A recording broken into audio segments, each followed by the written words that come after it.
Welcome back, everyone, to More Wigs NBA. We are going to talk about the top 26 players going into 2026. And I've listed week 1 here because I'll probably do an update on this every few weeks if I feel up to it. So let me know in the comments down below what your list would be, who you think we got wrong, and please do subscribe to the channel so that you don't miss out on any future videos from me. Without further ado, let's get started with number 26.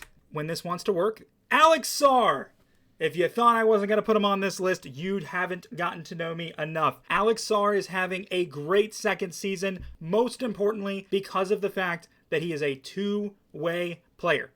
Now, he had a rough game a couple nights ago, but I think he's going to pick it up tonight against Milwaukee. And Alex Sarr, 17.5 a game, 8.1 rebounds. I think his rebounds could go up for a guy his size. I expect it to, but at the same time, he's only playing 28 minutes a game. He is still on a minutes restriction from a previous injury he sustained. He'll be just fine. I think his passing has been better this year, and most importantly, he's one of the best shot blockers in the league. Unlike a guy like Wemby, if you watch Wemby tape, you watch him block shots, you will see it as well that Victor Wembanyama gets away with a lot of goaltends. Alex Sarr doesn't. In my personal opinion, if you gave Victor Wembanyama, if you look back through and awarded those goaltends that he got away with, Alex Sarr would actually have more blocks than him. That's just my personal opinion. I think he's the best shot blocker in the league. He's been efficient this year, and he's only doing it 28 minutes a game. That's your number 26 player. And no, I did not extend it to 26 just so I could put him in here, but that's not a bad idea. 25 is Jimmy Butler. Jimmy Butler is not the same Jimmy Butler we remember, but one thing that we know for sure is that this guy will turn it up in the playoffs if he gets there. The thing is, I don't know if the Warriors are getting there this year. They just don't have the talent, and I think at some point they have to make a decision, and they have to decide maybe it's time to just let it go and start rebuilding. Jimmy's having a respectable season. He's an average player this year. He's not bad. He's not game-changing either. And this is a good spot for him, number 25. Stephon Castle is number 24. Stephon Castle's been having a very good second year. The most important thing that I wanted to note here is Stephon constantly was talked about last year about how bad his field goal percentage was, and he's up that. He has found a way to be more efficient, and the Spurs have been so much better than they were a year ago. So this really comes together nicely. Stephon Castle at number 24, I think is fair for him. 30 minutes a game, playing good defense as well, and his assist totals are also way up as he's taken over point guard for this team. Has been great. LeBron James is down to 23. I probably would have put him top 10 last year, guys, honestly speaking, but you can see not only is his age keeping up, catching up to him, but he is definitely not 100% healthy at the current moment. 20 points, 5 rebounds, 6.5 assists. When you see that rebound number go down, you can tell he just doesn't have the effort to jump and kind of go for every rebound anymore like he used to. He's still an incredibly creative and high IQ passer, though, so the assists are there. His field goal percentage is solid. He's got to play less minutes. I don't like him at 33 a game. The Lakers haven't had Reeves lately, so he's been playing a little bit more. Teams and coaches have been talking about cutting LeBron James minutes since he was in his mid-30s, and it just never happens. They say they're going to do it, and they don't. He needs to play less, but he just unfortunately can't. This is the best he can do. Steph Curry at 22. I think Steph Curry is actually having one of his best seasons in a while, except for his field goal percentage. I think it's really scary low how bad it is. His minutes are about the same as usual. His passing is way down. Steph is making his own shot instead of getting his teammates' shots way more. And I get it because he has way less to work with this year, which is why his scoring is so high. But the Warriors aren't playing any better. They're far worse. So I have to acknowledge that with Steph Curry and understand that, even though his scoring is so high, this is about as much as he can elevate a team. He's number 22. Karl Anthony Towns, starting to get some of these teams' second options once again here. Karl Anthony Towns will always be a solid offensive player. He will always do minimal for you defensively. One of the biggest guys on the court can only average 0.7 blocks. That's not going to do it for us. The Knicks are a championship contender. Karl Anthony Towns is one of the best second options in the league. He's a good rebounder as well.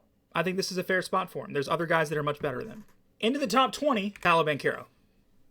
I don't want to penalize Paolo for this year because he has yet to be fully healthy the entire season. I think it's more realistic that Paolo improves on these numbers as time goes on as he gets healthier. The Magic are also having a hard time meshing with him, but I think that is going to come back, and I think it's going to be just fine. The other important thing I wanted to note is his field goal percentage is scary low. Scary low. But again, I think when he gets healthy and he starts feeling more himself, that number is going to shoot up. I think he's going to be just fine. That's why he's number 20. He might be top 10 last year. 20 for now. Bam Adebayo, scoring down, but we reward defense. If you look at statistics alone, Alex Sarr probably has better statistics, but at the end of the day, Bam Adebayo has one more game, so his defense is leading to a little bit more help for his team. Alex Sarr, actually, if you take a look at some of the stats, is on a historically bad defense, but it's not his fault at all. He's actually making a huge impact. But Bam is playing well on a better team, so I'll give him a reward here. He will be number 19. Jalen Duren. Jalen Duren is Shaq in a 6'9 frame. I mean, the fact that this guy is as short as he is and as strong and dominant as he is inside is really impressive. Only 28 minutes a game. I think that's going to go up as the season goes on. The Pistons are in first place. Despite that, he's having a great year. He should be in the most improved conversation. He's number 18. Austin Reeves. They call him Hillbilly Kobe for a reason. That's how he's playing. He has been efficient. He's scoring at a career high number, rebounding, assisting, doing everything that he needs to. Playing a lot of minutes, but he deserves them, and he's been playing really well with them. No complaints with Reeves.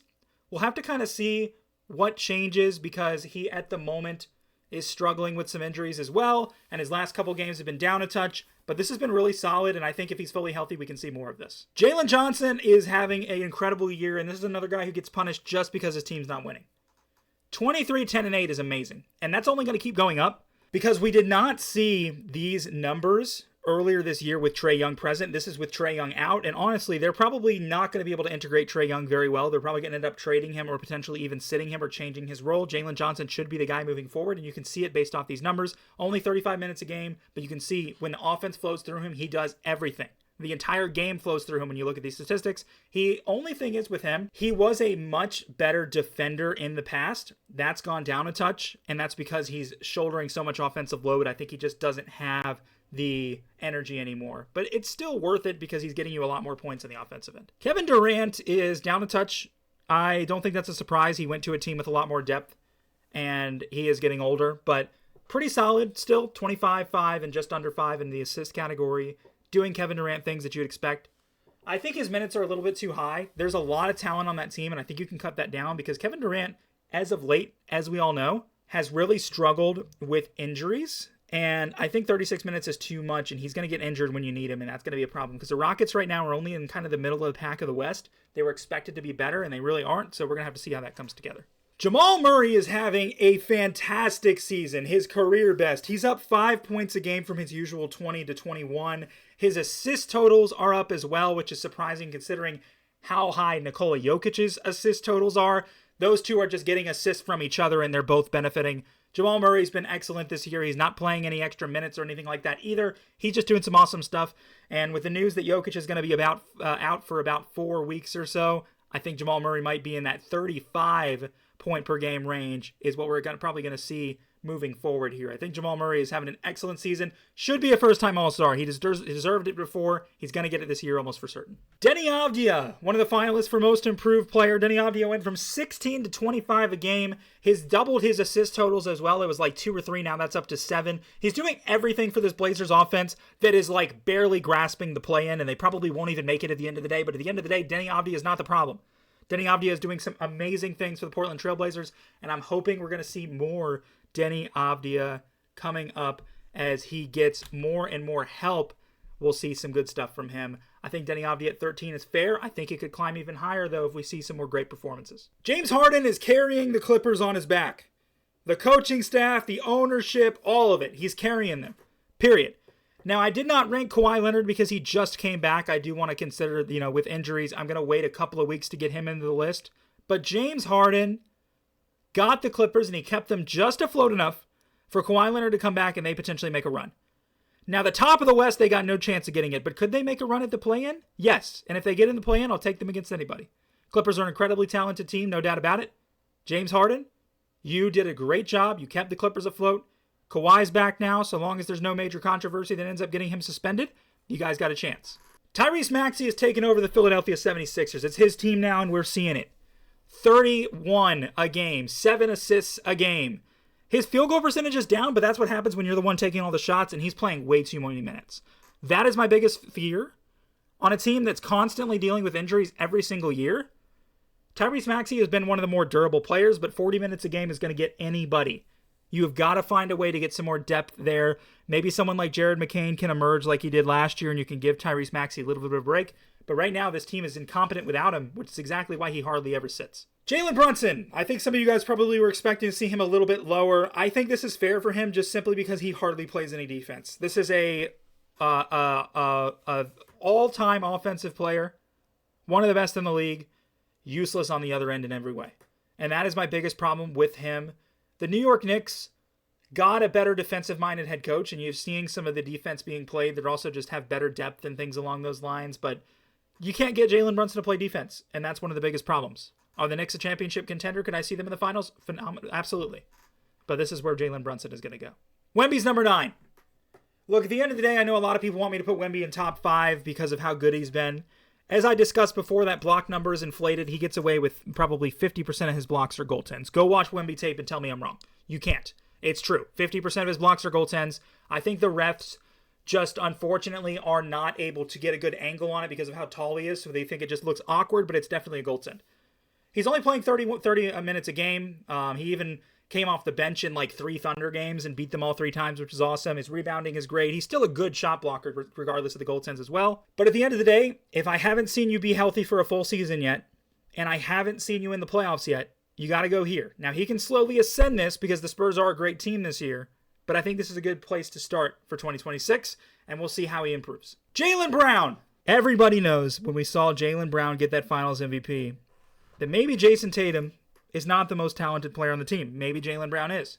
Now, at the end of the day, when you don't have Jason Tatum, it's easier to score because there's more points to go around.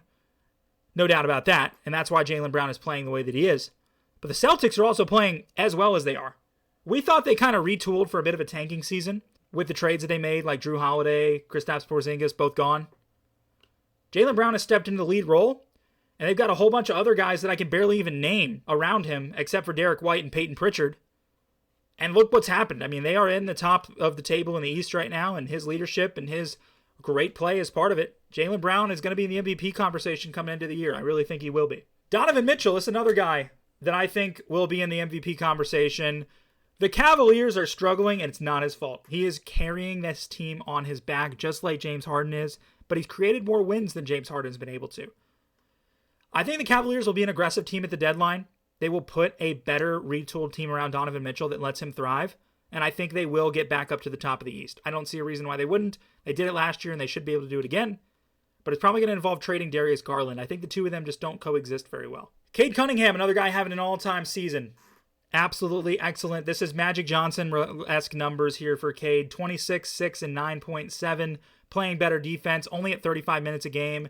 The Pistons went from worst situation in the league to one of the best almost instantly, and it's because he finally got comfortable. He got a coach that was able to enable his game, and he really started rolling.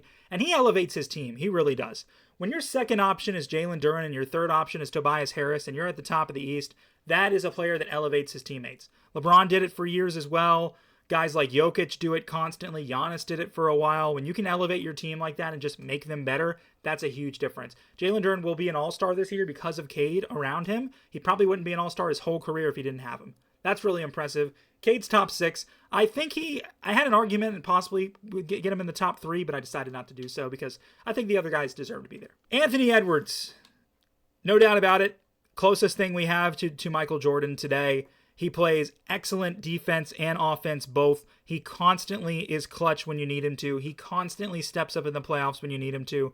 Back-to-back conference finals appearances. He has been elite his entire career. And one of the most important things that I notice about Anthony Edwards, the guy is so durable. Every single time he gets injured, he comes back out there like it's nothing. On an injury that would sit other players for weeks. I'm sure he's been drug tested because there's no way any other player has been able to do that. So, but he's clearly not on anything either. He's just durable, athletic, elite, one of the best out there. Top 5 is definitely Anthony Edwards, top 5 player of this league. All right, you guys are going to get mad at me. Go ahead. Go in the comments right now. Go in the comments right now and get mad at me. Look, at the end of the day, SGA is an excellent player. He's a top 4 player. The reason why I don't have him higher is because I think he's on a very well-coached and very well-built team around him. Period. And when you really look at it,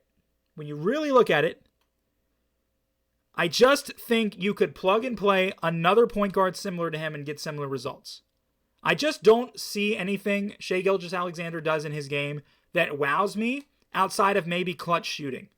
But every single time you're in a clutch situation and you're trying to draw a foul and nobody touches you and they give you the call anyway, pushes you down to 4. Now, I'm willing to move him back up.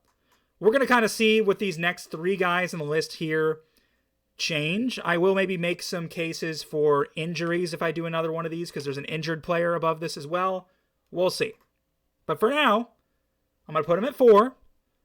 And all the 12-year-olds that love Shai can go in the comments down below and hate on me. I'm fine with it. Number 3, Luka Doncic. Now, I'm sure you're wondering why is this guy on my screen? Well, this is the...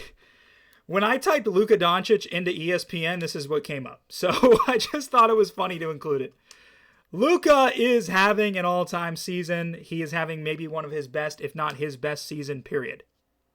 He is thriving on the Lakers. He lost some weight. He's more durable. Playing a lot of minutes, and his field goal percentage is down because his usage is so high up right now because Reeves has been out and LeBron has been in and out with his back injury. Once they get everybody else healthy, his efficiency will go up because he won't have to shoot as much, and he'll be able to get his assist total up even higher because he'll have more targets to pass to. Luka's another guy that elevates the team around him. Luka individually, in my opinion, probably the best, if not second best player in the league individually. Maybe third best.